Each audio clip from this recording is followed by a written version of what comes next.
If you search this essay by Hans Jonas, Technology and Responsibility, you won't find the word computer. I know that because I just did it, just to make sure.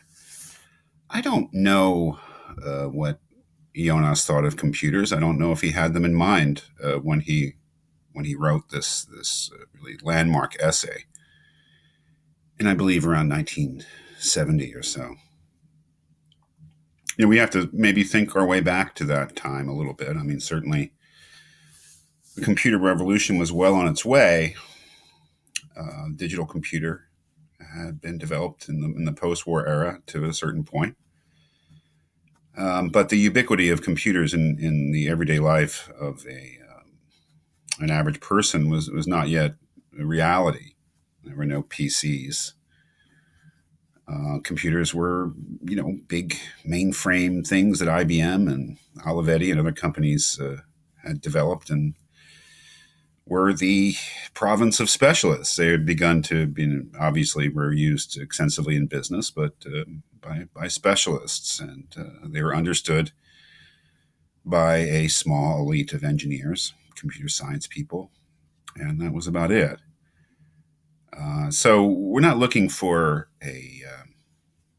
anything specifically having to do with computers or the singularity in that sense of the creation of an artificial intelligence and the supposed resulting intelligence explosion, but rather a more general thesis about the human condition as it finds itself historically in the latter part of the 20th century with regard to technology.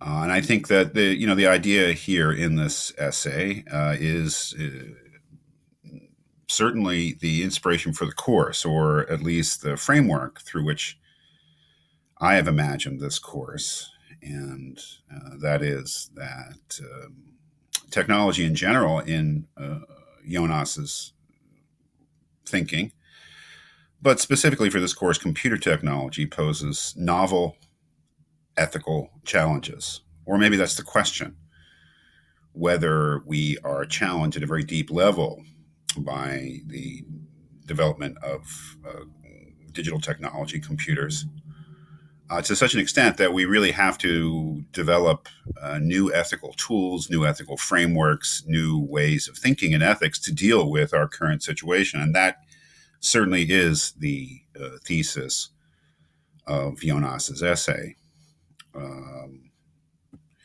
As he says right here, it will be my contention that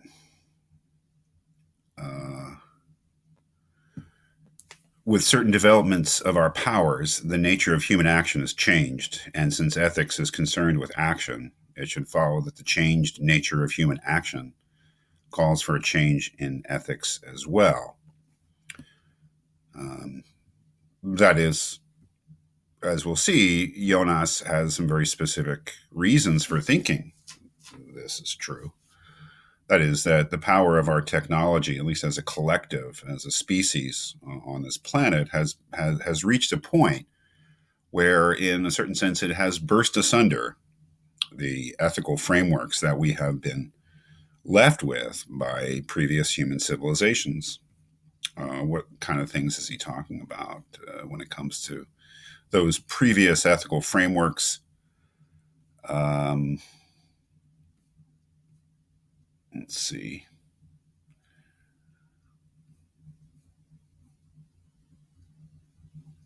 Well, here on page 36, where he talks about enjoinders and maxims of traditional ethics, what kind of things is he thinking about in terms of the kind of ethical principles, frameworks, guidelines that we have been handed down by our ancestors, human culture and civilization itself? Love thy neighbor as thyself, which is a Jewish Christian enjoinder.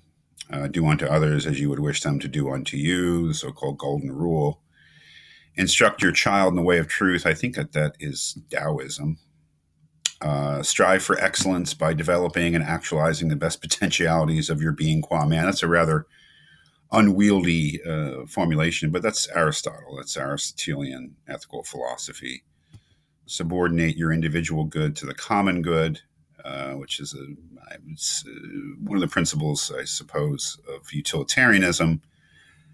And finally, never treat your fellow man as a means only, but also as an end in himself, which is Kant and Kantianism. We will look a little bit next week at two of those, utilitarianism and Kantianism, and maybe test a little bit Jonas's thesis that those ethical frameworks certainly haven't been invalidated, nor have they become useless.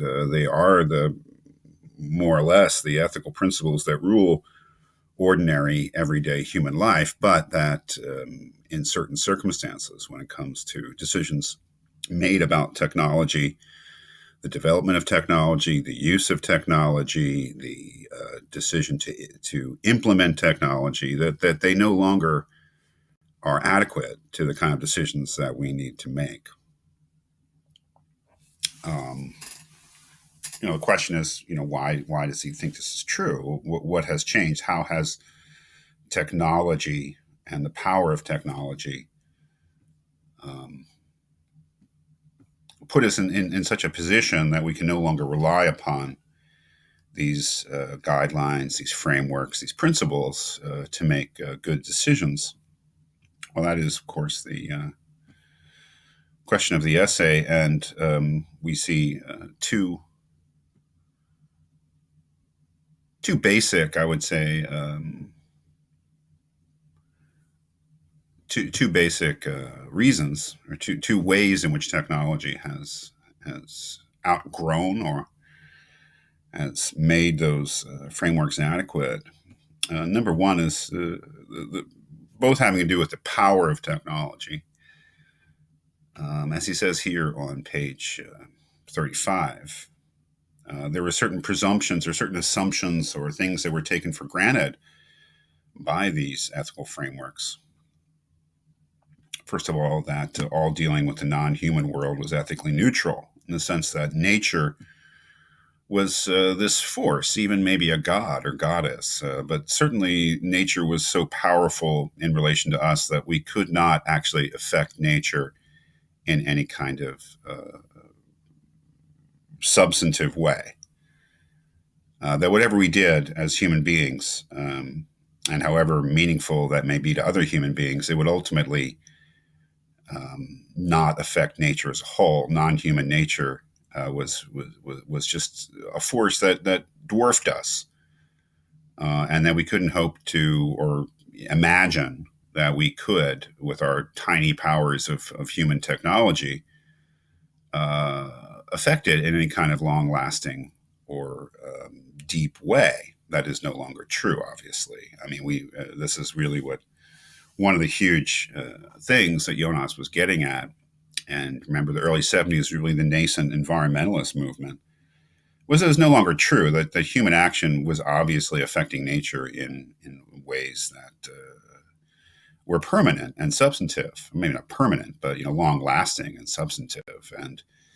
And again, this is early 70s. I don't think that Jonas had any notion of global warming. That was really not generally known.